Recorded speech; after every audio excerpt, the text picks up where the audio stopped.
और नवरात्रे में भी देवी की आराधना का एक स्मरण का सुख है महाराज। नवरात्रे का जो भाव तत्व है उसको भी अच्छे से समझ लेना, साधारण नहीं है मेरी माता। दो जगह पर मिला हुआ श्रीफल का स्मरण करिएगा जरा। एक कोई आपसे मिलने आया, कहीं आपको सम्मान के लिए बुलाया, सत्कार के लिए बुलाया, कोई अतिथि के रूप में बुलाया, आपको शाल ओढ़ाया और श्रीफल दे दिया। उस श्रीफल को आप किसी को भी दे सकते हो, उस श्रीफल को आप कभी भी प्रदान कर सकते हो, वहीं के वहीं उठाकर दे सकते हो, वहीं के वहीं छोड़ सकते हो। पर किसी मंदिर में गए और मंदिर में जाने के बाद किसी विशाल मंदिर में, किसी श्रेष्ठ मंदिर में आपको किसी ने आतिथ्य के भाव में एक श्रीफल दे दिया, आप उस श्रीफल को 5 रात्रि, 3 रात्रि या 7 रात्रि अपने घर में रख सकते हो, 11 रात्रि तक भी रख सकते हो। और यदि आप उससे प्रसाद में प्रयोग में लेना चाहते हैं तो प्रसाद में भी उसको पा सकते हैं। फिर कोई रात्रि को नहीं देखना आपको तो बस मिला, आपने 2-3 दिवस में उसको प्रसाद में प्रयोग में ले लिया। तात्विक सुख का आनंद देने वाली, लाभ तत्व प्रदान करने।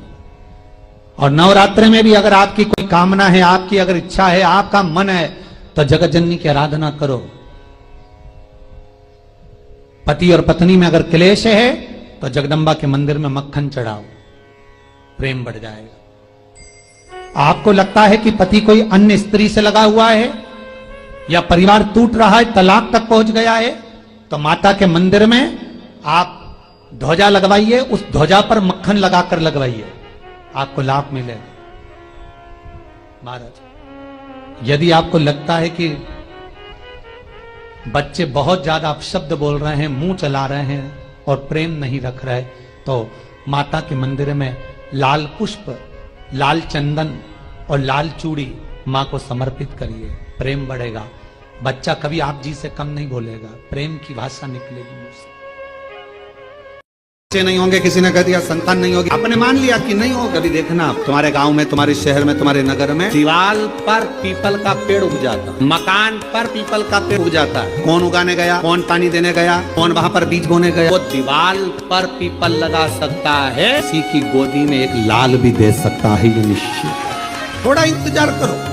माँ जगत जननी की आराधना, जगदम्बा की उपासना। नवरात्रि में 9 दिन में से कोई एक दिन ऐसा ले लो जिस दिन कन्याओं का भोजन कराओ, साथ में उनको लाल चुनरी ओढ़ाओ या कोई लाल वस्त्र, लाल पूजन की सामग्री उनको दो, सुख मिलेगा, आनंद आएगा। तो देखा जाए तो जैसे शंकर भगवान ने आद्य शक्ति दुर्गा भवानी को वर दिया कि तुम्हारे मूर्ति का दर्शन जो करेगा, हे दुर्गा, हे आद्य शक्ति, हे जगदम्बा, हे चामुंडा, हे कात्यायनी, हे गौरा, हे स्कंदा, हे मां चंद्र घंटा,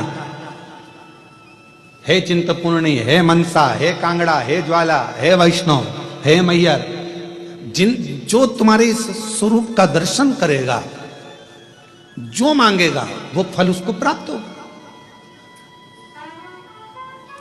मनवांचित फल उसको प्राप्ति हो, शिव की कृपा होगी। तो वही की वही बात तो यहाँ शिव महापुराण की विद्येश्वर संहिता में लिख दिया।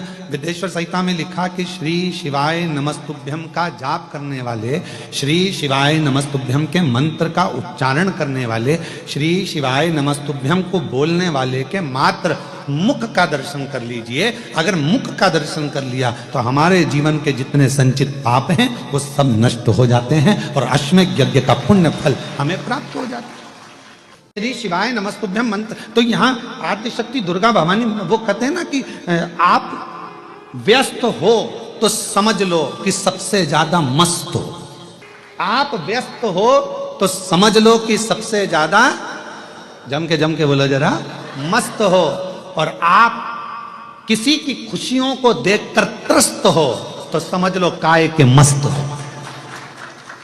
किसी की खुशी देखकर कोई अच्छे पद पर बैठ गया, कोई अच्छी कुर्सी पर बैठ गया, कोई अच्छे पद पर पुंदरी अंदर से त्रस्त हैं तो फिर काय के मस्त है, काय के मस्त। इसलिए शिव महापुराण की कथा कहती है कि भगवान से प्रार्थना करा करो कि मुझे व्यस्त रखना। यदि दूसरे की खुशियां देखकर आपका मन त्रस्त हो रहा है तो फिर ऐसी मस्तता किसी काम की नहीं। कराए। मेरी जितनी आद्य शक्ति दुर्गा भवानी, मेरी माँ जगतजननी, पार्वती माँ, जितनी माता हैं, ये कहीं ना कहीं शिव की स्तुति करती हैं और शंकर भगवान इनको प्रेरणा देते हैं कि किन असुर का संहार करना। मैं बेटा बेटियों से कहूंगा, नवयुवक बच्चों से कहूंगा, अगर आप कंपटीशन एग्जाम में बैठ रहे हो, अपनी पूरी मेहनत करो, पूरा परिश्रम करो, रात दिन एक करो और लगे रहो, और 9 दिन तक नवरात्रि में 9 लाल फूल की 9 पंखड़ियां या 9 कोई भी चावल लाल कलर में कर कर, कुंकू में कर कर, अगर माँ जगतजननी के मंदिर में नहीं जा सकते, माँ भीड़ रहे, तो शिवलिंग की जो जलाधारी है, जहां पानी गोल घूमता है, इस जलाधारी पर कहीं पर भी नवरात्रे में 9 दिन तक या तो लाल फूल की पंखड़ी 9 या 9 चावल के दाने लाल कलर कर कुंकू में, लाल चंदन में उस स्थान पर चढ़ाना प्रारंभ करो। 9 दिन के बाद तुम्हें 15 दिन और निकलेंगे, उसके बाद तुम्हें खुद लगेगा कि तुम्हारी जॉब, तुम्हारी नौकरी तुम्हारा बाबा ने लगाया है। कुंभकर्ण की 3 धर्मपत्नियां थी, उसमें ब्रजज्वाला सबसे बड़ी थी, फिर तड़ियात्मा, फिर तीसरे नंबर पर है करकटी। इस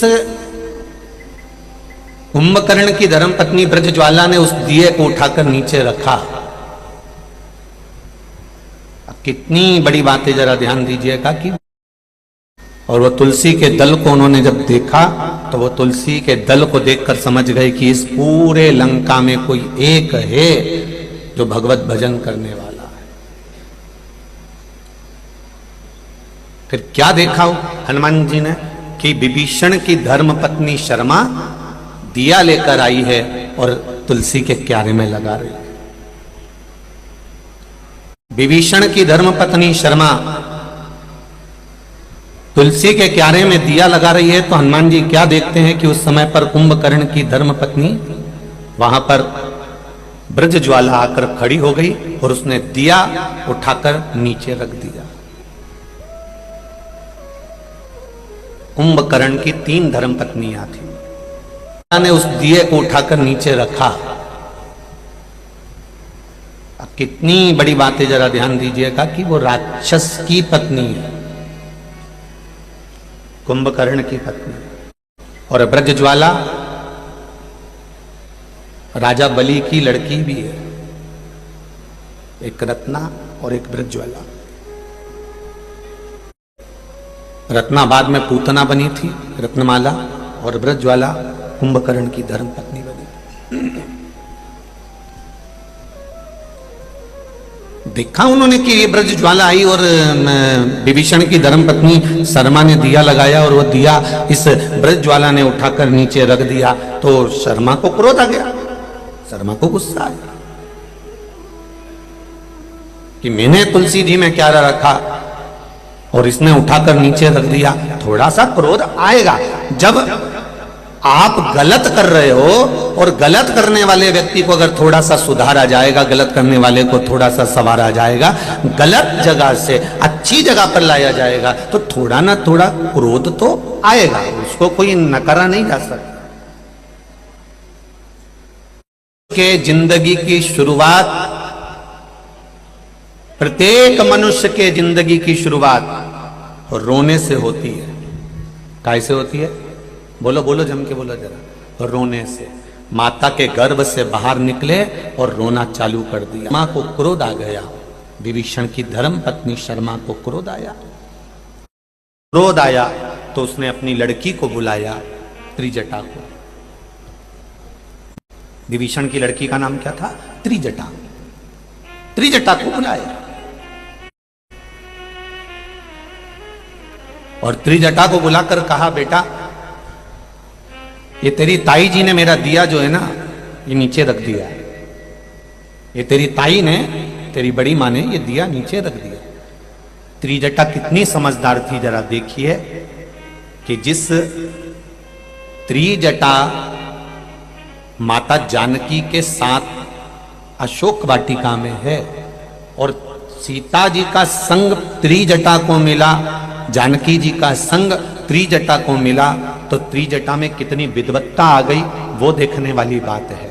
आज संपूर्ण भारत में, संपूर्ण विश्व में, केवल भारत में ही नहीं विदेशों में भी अगर लोग शंकर भगवान को एक बेलपत्र चढ़ा रहे हैं, एक लोटा जल चढ़ा रहे हैं, एक बेलपत्री चढ़ाने का तरीका उनको मालूम पड़ गया, जल चढ़ाने का तरीका उनको मालूम पड़ गया, चावल का दाना चढ़ाने का तरीका उनको मालूम पड़ गया, अभिषेक करने का तरीका उनको मालूम मिलेगा।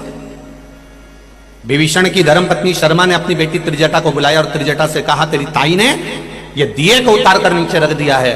गुस्सा आ गया विभीषण की धर्मपत्नी शर्मा को, और विभीषण की धर्मपत्नी शर्मा को जब क्रोध आया तब उसने त्रिजटा को बुलाकर यह बात कही, कभी कभी जेठानी देवरानी को अगर ज्ञान दे तो उसको ले लेना चाहिए, कभी कभी देवरानी जेठानी को ज्ञान दे तो उसको ले लेना चाहिए। देवरानी का मतलब क्या होता है, जेठानी का मतलब क्या होता है, अगर हमारे सनातन धर्म की ओर हम चलें तो हम खोज कर निकालेंगे तो मालूम पड़ेगा कि देवरानी का मतलब क्या होता है। देवों के घर से भेजी हुई रानी, उसी का नाम है देवरानी। देवों के घर से भेजी हुई रानी, उसका नाम देवरानी है। तेरा पद जेठानी कब पड़ा, जब वो आई, देवों के घर से भेजी हुई रानी जब तेरे आई तब तेरी जय जयकार कराने की ठानी, तो तेरा नाम हो गया जेठानी। इस संबंध को तो हम देखें कि हमारे सनातन धर्म में कितने सुंदर संबंध बनाए गए हैं, हमारे सनातन धर्म में कितने सुंदर संबंधों को प्रस्तुत किया गया है, पर हमने उन संबंधों को तोड़ दिया। और जरा सी देर में इसने कुछ कहा और हमने पलट कर जवाब दे दिया, उसने कुछ कहा हमने पलट कर जवाब दिया। शिव महापुराण की कथा कहती है, पलट कर जवाब देने से पहले मेरे महादेव के जवाब का इंतजार करो कि वो कैसे जवाब देता है। तुम जवाब दोगे तो छोटा दोगे, वो जवाब देगा तो गिर पड़ा देगा। उसके जवाब का त्रिजटा ने पूछा, मां क्या हो गया? शर्मा ने कहा, विभीषण की धर्मपत्नी बोली, तेरी बड़ी मां ने ये दीप उठाकर नीचे रख दिया। त्रिजटा ने क्या कहा अपनी मां शर्मा को, मां कौशल्या माता के बेटे को कैकेयी माता वन भेज देती है और कौशल्या माता के मुख से एक शब्द नहीं निकलता। हो सकता है वन आने में राम जी का, कौशल्या मैया का कोई हित हो। जब कौशल्या जी के पुत्र को कैकेयी वन भेज देती है और कौशल्या मैया कुछ नहीं कहती है, तो मां, मैंने जानकी जी की सेवा कर कर, अशोक वाटिका में सीता की सेवा कर कर मैंने ये सीखा है कि अगर बड़े कुछ बता रहे हैं तो उसमें जरूर कुछ ना कुछ फायदा होगा। हम सीखें तो आखिर के क्या बोल रहे हैं, आखिर ये क्या बता रहे हैं, हम सीखें तो। कोई ने तुमको कुछ करने से रोका और तुम्हें क्रोध आ गया। त्रिजटा ने समझाया, जरा समझें मां, कि बड़ी मां ने हमारा तुलसी के क्यारे के दीप को नीचे क्यों रखा, हम समझें तो सही। और फिर बताया कि इसका मां, ओ मां, ब्रजज्वाला के चरणों में बेटी ने गले लगकर कहा, मां आपने, बड़ी मां, ये दिया तुलसी के क्यारे से नीचे क्यों रखा? ब्रजज्वाला भी राक्षसी है, कुंभकर्ण की धर्मपत्नी है, राजा बलि की बेटी है। पूछा तो जाए आखिर दिया क्यों नीचे रखा? तब ब्रजज्वाला के शब्द थे,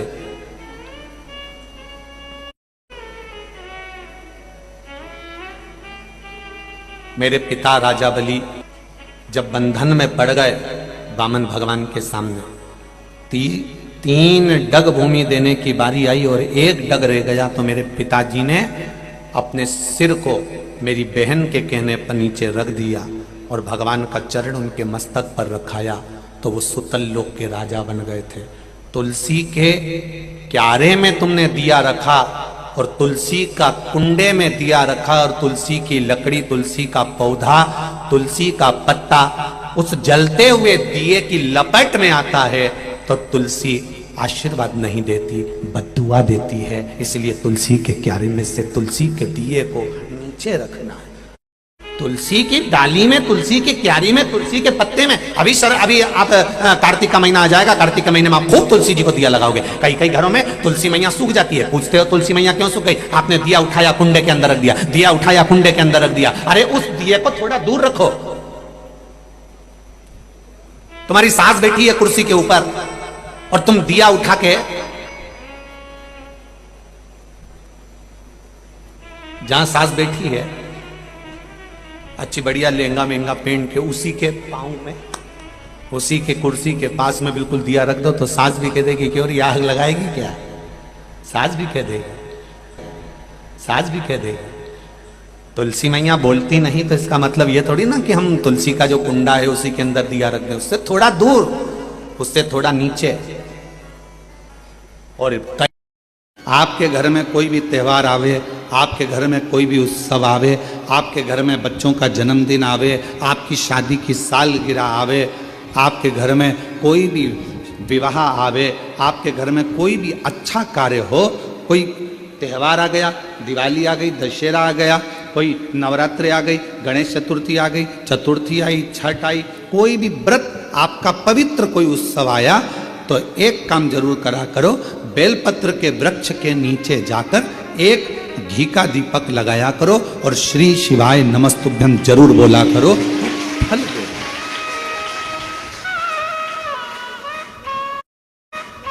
एक घृत का दीप बेलपत्र के वृक्ष के नीचे अगर आप एक क्षण के लिए भी बैठे हो तो वो फल देगा। पिलाओ, फिर भी सास मरते मरते अपनी जायदाद के, अपनी अंगूठी, अपनी चेन अपनी बहू को देके जाती है। उसी तरह मेरी माँ है, तुम चाहे दुनिया में कहीं पे भी धोख लगाने जाओ, कोई के हम तुलजापुर जा रहे हैं, कोई के हम वहां जा रहा है, कोई के हम वहां जा रहा है और दुनिया भर में जा रहा है और माँ के पास नहीं आ रहा, फिर भी माँ कहती मत आ, फिर भी मैं शांति से तुझे दूंगी, चिंता मत कर, मैं बैठी हूं। वो राजा के लिए मैं तुलजापुर छोड़ के यहां आ गई। अरे बोलो तो सही, सही है तो फिर काहे को चिंता करे? अम्बे है मेरी माँ, दुर्गा है मेरी माँ।